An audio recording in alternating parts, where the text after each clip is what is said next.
This is real life. What you're about to listen to is very, very real. The people that have lost their lives, the people who have made the ultimate sacrifice and picked up life sentences, all to prove themselves to the next man. It is all very real. Ladies and gentlemen, once again, welcome to the hit show, a stories written by a current prisoner. What's your favorite journalist, homie? Ladies and gentlemen, make no mistake about it. You are truly getting an insight of what really goes on to those who are associated with Mexican Mafia, with mob activity. It is real life and it is very dangerous. With that being said, ladies and gentlemen, if you find yourself being associated in this type of activity, ladies and gentlemen, it is never too late to try to change and check yourself before you wreck yourself. Ladies and gentlemen, I also want to give a special shout out and a sincere thank you to my friend who's been putting in a significant amount of time, his short, sweet time, and putting in these bangers, man, consistently day by day. He pretty much has taken over the show these past few weeks, man. And I just want to go ahead and say on my behalf, thank you. I understand that unfortunately he's going through some severe health problems, and unfortunately he doesn't have too much time left, man. That is the realness, man. Let's go ahead and keep it real. So I just want to go ahead and say thank you for sacrificing, that precious time. With that being said, ladies and gentlemen, hit that like button and that subscribe button. There are going to be some new faces emerging this week. Let's go ahead and kick this thing off on this lovely Super Bowl Sunday. Football Sunday. Go Dallas Cowboys. Let's roll.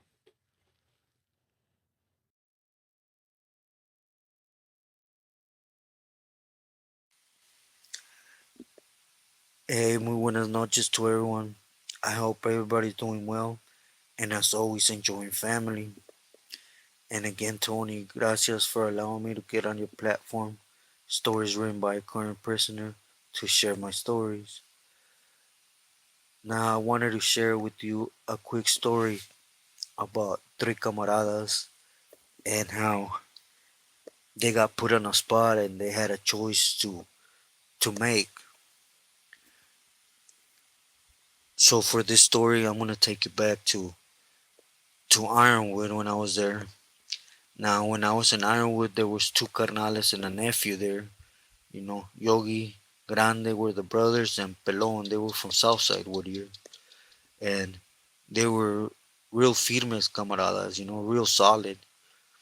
They were the ones that when we had night yard in Ironwood, we actually took laps together and just joked around and, get that mind out from that from the spot we were in at that time was prison, just joking around, and they were real cool people. But from the time that Pelon and Grande were in Centinela, they actually touched base with Chico and Danny Boy from Hazard, and they had plans. They had plans to start doing things for them once they hit the outs, because they were short timing it, you know. And Yogi, he had less time, but he had 2 years to do in the feds right after, so he was gonna go out to the feds. So when I was there, we actually got to see Yogi, you know, go out to the feds and Grande parole, and just Pelon stayed back, and he had another couple months left once I went to the hole and left Ironwood. And I stayed in touch with mainly with Pelon throughout a prima he had hooked me up with to write, which I wrote you know for quite a few years. So what had happened was that once Pelon and Grande hit the outs, they started doing their thing. Mainly, what they were being ordered was establish and build up a little crew and start collecting from barrios, who's wiggling out there. We want a third, and we're gonna back your neighborhood up, and the same old, just basically trying to get from the camaradas. So this happened, and a couple years went by, and Yogi got out. But when Yogi got out, he had already, you know, he had already promised Pee Wee from Avenues the same thing, to get out there and establish a crew and start doing the same thing. And start basically connecting the dots, because on all sincerity, the Pilis from the feds, they have a lot more pull or a bigger reach than the Pilis from the state. Just for the simple fact that they're out there in the feds, and they're out there with cartel members, and so they have an opportunity to tap into those avenues, which the Pilis from the state don't. So to not make the story long, um, Yogi got out there and he built his little crew up, and he started doing the same. He started connecting the dots. He started bringing in work, and you know, Pee Wee, what the work was his work that was coming in, he wanted that work to be the only work being moved around. Now, since Yogi, Grande, and Pelon were family members, they weren't even tripping like that. They were basically working alongside each other without bumping heads, without having problems. The problem the problem came to be when their crews, they started seeing that there was other crews in town, and they started reporting it. You know to be sincere, you know how some vatos are. They're little winnies. Instead of earning their stripes by the work they do, or you know they're intelligent, they want to earn it by their boca, telling. They, in their mind, they're solid, but they're still telling in my book. So basically, they started getting at the Pilis that there was other crews out there. So when the Pilis started questioning, the homies from Whittier, they had to be honest with, yeah, they're here, and there's two homies, and in Yogi's case, Grande and Pelon. And in their case, it's Yogi that's working for Pee Wee from Avenues for the feds. Basically, that's what it boiled down to. He's working for the police and the feds, and so it's like it's not an open rivalry they have. Like per se, but in reality, it is. They have they have anger towards each other. They separate from one another. So when it came back, you know, basically they should have known, that ain't no Billy gonna tolerate you getting in his territory, or in other words, getting into their pockets. So they started putting that order, basically to start taking each other out. And it started amongst the crew members. They seen each other and they started, taking care of business. But when it came back, who was leading the crews and the names and everything, then all of a sudden, the first one that I guess placed that order was Pee Wee. Hey, if you gotta do it by force, I want you to remove, Grande and Pelon. I want them out the picture. Period. They're the ones that are being las manos, las patas, and la boca de los carnales de allá. So I want them out the picture.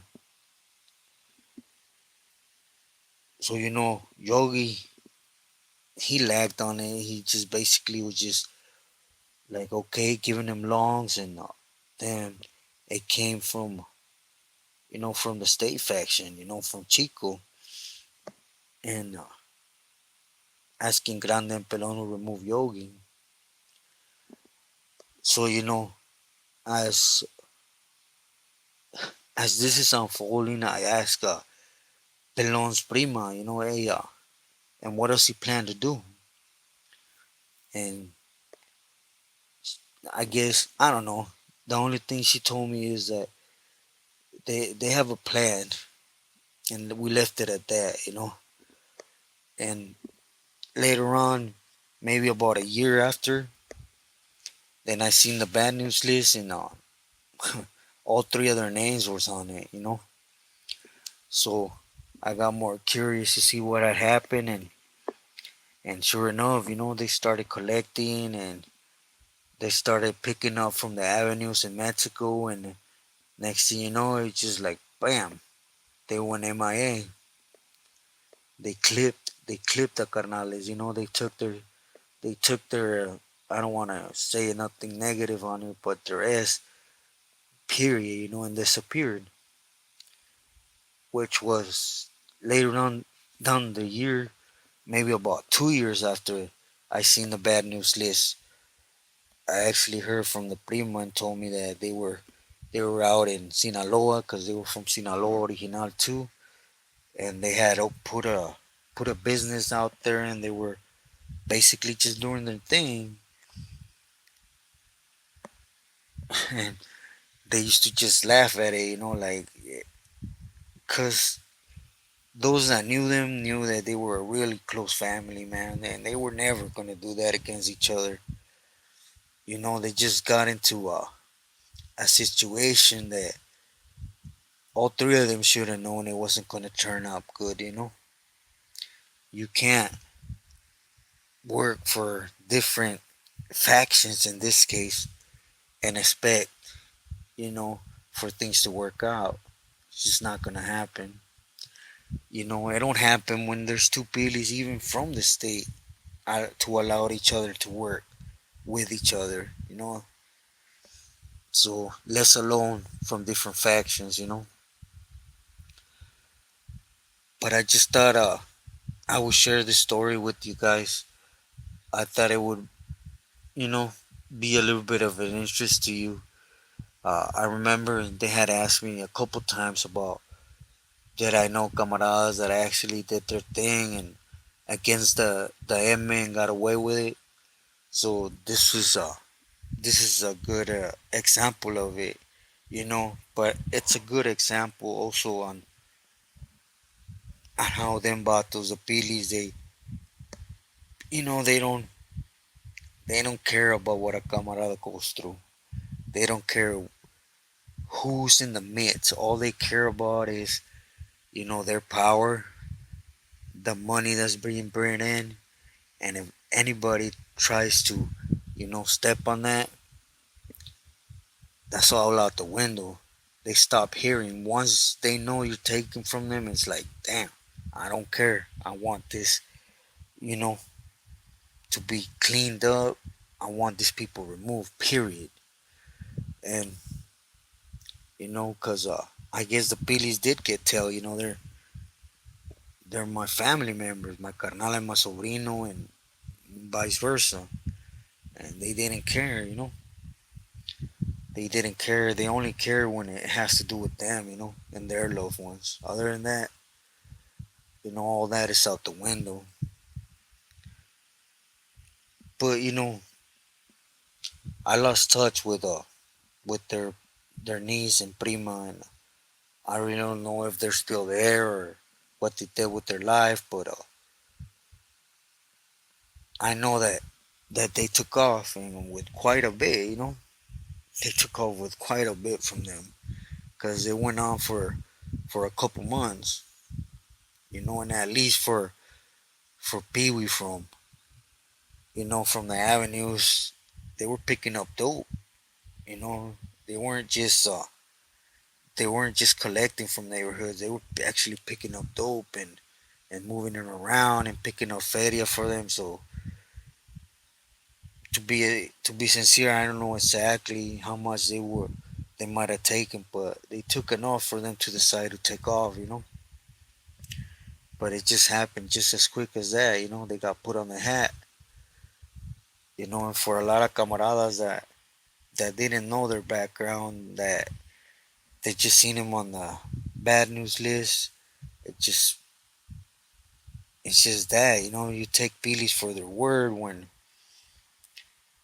sometimes there's something behind every person that's on the lista. I'm not gonna sit here and tell you that every person on that lista don't deserve to be there, because there is, vatos that are dope fiends that, you know, build up drug debts and do scandalous things too, or they feel they're Superman on the yard, and they attempt to do what they want and move on a situation that they shouldn't. So there is those that, they have something coming, but there is people that get done wrong, like for this, for example, because the other option was, well, you know what, mi respetos, but here's your crew, here's your thing, I can't do this for you no more. Then what was gonna happen? They would have been put on the lista regardless. So basically, they cornered the camaradas to take that action they did. And I tell you from first-hand experience, they were solid. All three of them were solid homies. It was just not gonna happen. They weren't gonna be told to take out their family member, especially when in that area, it's big enough for them to, or for all three of the carnales to be getting their issue. There was no need for all that. But it just goes to show how greed works and how camaradas don't have no type of meaning for them. So I thought it was a good story also to shed a little bit of more light on how they think about camaradas, or how how we how not we but how sureños and camaradas, you know, have a no type of whistle with them at all. No type of, we don't hold no care for them. Basically, is do what I'm saying, or it's why, well, in my case, I always thought, that I was one of those, that I never got pushed around, that this and that, and that's a lie, man. Now that I had time to reflect, you know, just like me personally, man, you know, we get told what to do. We get punked. In other words, just says a lot. Thousands of Sureños are doing it right now. And how the hell I never stuck up for it. But I understand that when you're in that life, you're blind. You're blind to see what is. But again, I wanted to make this story short. I just wanted to touch in with you guys today and just share this little story, because I do plan on getting into my Corcoran story on what got me to Pelican Bay, and it's hard. I don't know if you guys have seen that I've been avoiding it because to be sincere, is the one thing that I have done that I regret the most. It should have never happened. I should have never done it, and I think that I was a really scandalous person for doing it. But when it came to me, it was like, all right, Simon dispuesto, and I took care of it. That was the bottom line. But it should have never happened. But on my next story, I'm gonna get into that story so I can move on to when I hit Pelican Bay and just go on with my story. And I agree with the comment someone says we're gonna try to get lives in. Tony is having problems with it, but he's really working on it. So we can do live so that people are able to jump in on the call with us and we can actually answer questions on the spot.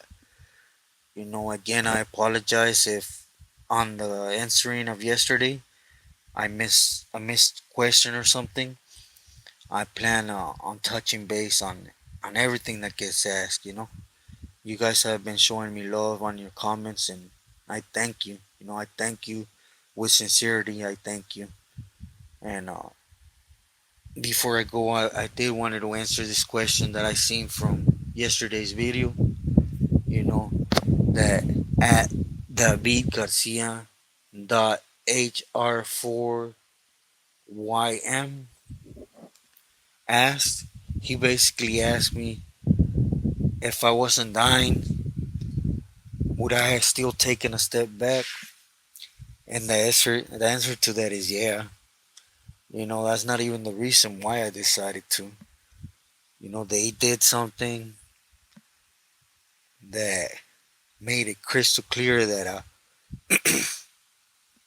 you know, throughout all the things I did and the loyalty I had shown, they didn't have no type of love, I could say, or care for me. And I decided to, you know what, okay, Firmes, screw you. But I will get into that. I don't want to be jumping the gun on things because that's gonna be actually, you know, one of my last stories that I tell. But yeah, I would have stepped back. It had nothing to do with my health. Nothing to do with my health. You gotta remember, I was already in that situation where I was in that spot where I was dying. I was dying of cancer, and I was still full force with it. But okay, mi gente. With this said, I'm gonna wish everybody a good night. Again, I hope everybody's doing well. And as I always say, I hope stay true to yourself and be loyal to your family. God bless everyone. Good night.